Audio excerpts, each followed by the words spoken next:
সেখানে হায়ের পক্ষে দয়া করে আপনারা রায় দিবেন।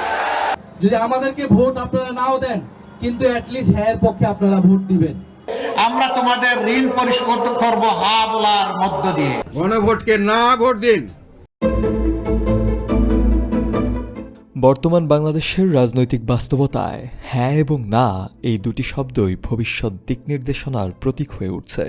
বহুল আলোচিত গণভোটকে ঘিরে হ্যাঁ এবং না ভোট এখন অনেক ক্ষেত্রে প্রার্থী নির্বাচনের চেয়েও বেশি গুরুত্ব পাচ্ছে। আসন্ন সংসদ নির্বাচনে জামায়াতে ইসলামী ও বিএনপির তীব্র প্রতিদ্বন্দ্বিতা থাকলেও এই গণভোটে উভয় দল হ্যাঁ ভোটের পক্ষে অবস্থান নিয়েছে। বিপরীতে জাতীয় পার্টি আনুষ্ঠানিকভাবে না ভোটের পক্ষে প্রচারণা চালাচ্ছে। এই প্রেক্ষাপটে স্বাভাবিকভাবেই প্রশ্ন উঠছে, এই গণভোট কেন? আর হ্যাঁ বা না যে কোনো একটির জয় হলে এর প্রভাব ঠিক কী হতে পারে? মূলত এই গণভোট আয়োজন করা হয়েছে সংবিধান সংস্কার প্রশ্নে। জুলাই জাতীয় সনদে মোট ৮৪টি সংস্কার প্রস্তাব রয়েছে। এর মধ্যে ৪৭টি সংবিধান সংশ্লিষ্ট এবং বাকি ৩৭টি আইন, অধ্যাদেশ ও নির্বাহী আদেশের মাধ্যমে বাস্তবায়নযোগ্য। এবারের গণভোটে সংবিধান সংশ্লিষ্ট ৩০টি প্রস্তাবের বিষয়ে জনগণের মতামত নেওয়া হবে। ভোটারদের সামনে একটিমাত্র প্রশ্ন থাকবে, যেখানে ৪টি বিষয়ের আলোকে তারা হ্যাঁ অথবা না ভোট দেবেন। বিষয়গুলো হল নির্বাচনকালীন তত্ত্বাবধায়ক সরকার ও সাংবিধানিক প্রতিষ্ঠান গঠনে নতুন কাঠামো, দ্বিকক্ষ বিশিষ্ট সংসদ ও উচ্চকক্ষ গঠন, নারীর প্রতিনিধিত্ব বৃদ্ধি, প্রধানমন্ত্রীর মেয়াদসীমা এবং বিচার বিভাগের স্বাধীনতা সহ ৩০টি সাংবিধানিক সংস্কার বাস্তবায়নের বাধ্যবাধকতা, আর অবশিষ্ট সংস্কারগুলো রাজনৈতিক দলের প্রতিশ্রুতি অনুযায়ী বাস্তবায়ন করা। যদি গণভোটে হ্যাঁ ভোট সংখ্যাগরিষ্ঠতা পায়, তাহলে আগামী সংসদ জুলাই সনদের ৮৪টি সংস্কার বাস্তবায়নে বাধ্য থাকবে। এক্ষেত্রে একটি সংবিধান সংস্কার পরিষদ গঠন করা হবে, যাকে ১৮০ কার্যদিবসের মধ্যে সংস্কার কার্যক্রম শেষ করতে হবে। পাশাপাশি ৩০ কার্যদিবসের মধ্যে ১০০ সদস্যের উচ্চকক্ষ গঠনের বিধান কার্যকর হবে।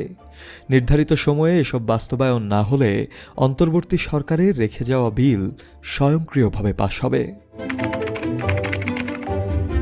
অন্যদিকে গণভোটে না জয়ী হলে জুলাই সনদ কার্যকর হবে না।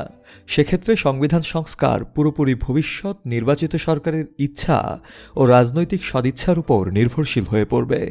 ফলে সংস্কার বাস্তবায়নের বাধ্যবাধকতা উল্লেখযোগ্যভাবে দুর্বল হওয়ার আশঙ্কা থাকবে। শুধু তাই নয়, অতীত এবং বর্তমানে যে কাঠামো রয়েছে সেই কাঠামো ধরেই অগ্রসর হবে আগামীর বাংলাদেশ। হ্যাঁ জয়ী হলে বাংলা রাষ্ট্রভাষা হিসেবে বহাল থাকবে এবং অন্যান্য মাতৃভাষার সাংবিধানিক স্বীকৃতি নিশ্চিত হবে। নাগরিক পরিচয় হিসেবে বাংলাদেশি শব্দটি সংবিধানে অন্তর্ভুক্ত হবে। পাশাপাশি সংবিধানের মূলনীতি হিসেবে যুক্ত হবে সাম্য, মানবিক মর্যাদা, সামাজিক ন্যায়বিচার, ধর্মীয় স্বাধীনতা ও সম্প্রীতি। মৌলিক অধিকার হিসেবে নিরবিচ্ছিন্ন ইন্টারনেট ব্যবহার ও ব্যক্তিগত তথ্যের সুরক্ষার বিষয়টিও সাংবিধানিক স্বীকৃতি পাবে। সংস্কার প্রস্তাবের সবচেয়ে আলোচিত দিকটি হল প্রধানমন্ত্রীর ক্ষমতার সীমা নির্ধারণ। প্রস্তাব অনুযায়ী প্রধানমন্ত্রীর সর্বোচ্চ মেয়াদ হবে ১০ বছর এবং তিনি একাধিক পদে অধিষ্ঠিত থাকতে পারবেন না। জরুরি অবস্থা জারির ক্ষেত্রে মন্ত্রিসভা ও বিরোধী দলের উপস্থিতি বাধ্যতামূলক হবে। রাষ্ট্রপতির ক্ষমতা বাড়ানো হলেও অভিশংসন প্রক্রিয়া আরও কঠোর হবে।